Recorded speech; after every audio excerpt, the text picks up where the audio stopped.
हरिओम तत्सत। गुरुर् ब्रह्मा गुरुर्विष्णु गुरुर्देवो महेश्वरा गुरु साक्षात परब्रह्मा तस्मै श्री गुरुवे नमः। श्री अष्टावक्र महागीता चैप्टर 18। शुद्ध स्फुरण रूपस्य दृश्य भावम पश्यते क्व विधि क्व वैराग्यम क्व त्यागे क्व शमो अपि वा। जो शुद्ध स्फुरण रूप है, जिसे दृश्य सत्तावान नहीं मालूम पड़ता, उसके लिए विधि क्या, वैराग्य क्या, त्याग क्या और शांति भी क्या। There are no rules, dispassion, renunciation or meditation for one who is pure receptivity by nature and admits no knowable from form of being. स्फुरुतो अनंत रूपेण प्रकृतिं च न पश्यते क्व बंधे क्व च वा मोक्षः क्व हर्ष क्व विषादिदा। जो अनंत रूप से स्वयं स्फुरित हो रहा है और प्रकृति की पृथक सत्ता को नहीं देखता है, उसके लिए बंधन कहाँ, मोक्ष कहाँ, हर्ष कहाँ और विषाद कहाँ। For him who shines with the radiance of infinity and is not subject to natural casualty, there is neither bondage, liberation, pleasure nor pain. बुद्धिर प्रयंत संसारे माया मात्रम विवर्तते निर्ममो निरंकारो निष्कामः शोभते बुधा। बुद्धि के अंत तक ही संसार है और यह केवल माया का विवृत है। इस तत्व को जानने वाला बुद्धिमान ममता, अहंकार और कामना से रहित होकर शोभित होता है।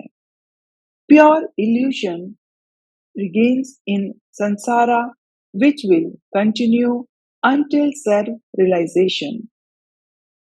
But the enlightened man lives in the beauty of freedom from me and mine, from the sense of responsibility and from any attachment.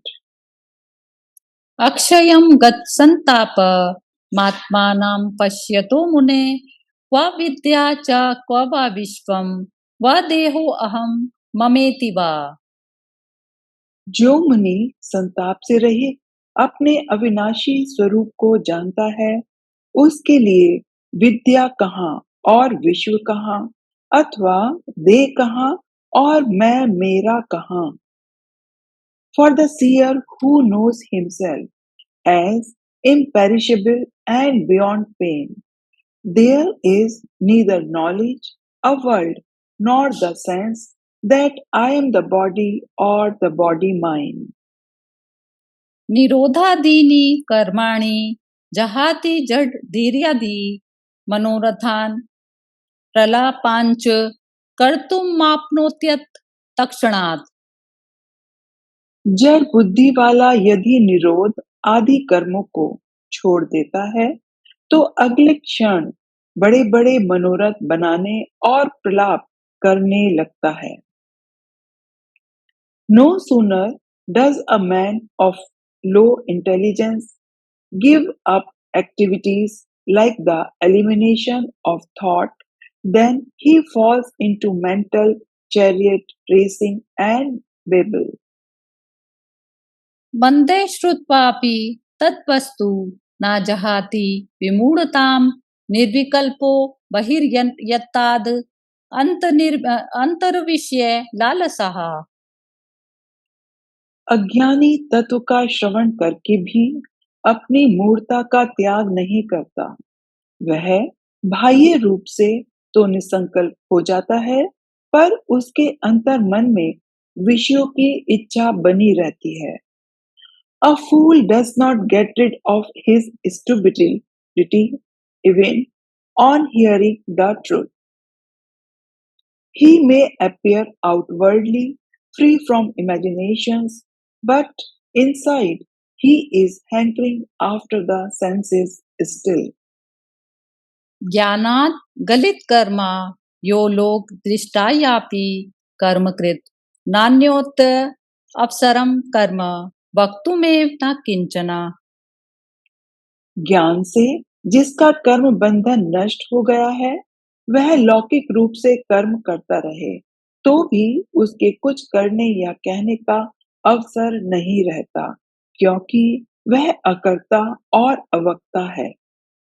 Though in the eyes of the world he is active, the man who has shed action through knowledge finds no means of doing or speaking anything. क्व तमा क्व प्रकाशो वा हानम क्व च न किंचन निर्विकारस्य धीरस्य निरांतकस्य सर्वदा। जो धीर सदा निर्विकार और भय रहित है, उसके लिए अंधकार कहाँ, प्रकाश कहाँ और त्याग कहाँ, उसके लिए किसी का अस्तित्व नहीं रहता।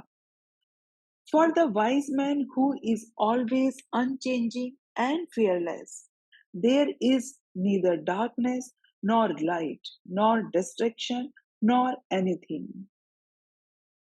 क्व धैर्यं क्व विवेकित्वं क्व निरान्तकतापि वा अनिर्वाच्य स्वभावस्य निस्वभावस्य योगिनः। योगी को धैर्य कहाँ, विवेक कहाँ और निर्भयता भी कहाँ। उसका स्वभाव अनिर्वचनीय है और वह वस्तुतः स्वभाव रहित है। There is neither fortitude, prudence, nor courage for the yogi, whose nature is beyond description and free of individuality. न स्वर्गो नैव नरको जीवन मुक्तिर्न चैव हि बहुनात्र किमुक्तेन योग दृष्टया न किंचना। योगी के लिए न स्वर्ग है, न नर्क और न जीवन मुक्ति ही। इस संबंध में अधिक कहने से क्या लाभ है? योग की दृष्टि से कुछ भी नहीं है। There is neither heaven nor hell, nor even liberation during life. In a nutshell, in the sight of the seer, nothing exists at all. Hariom तत्सत।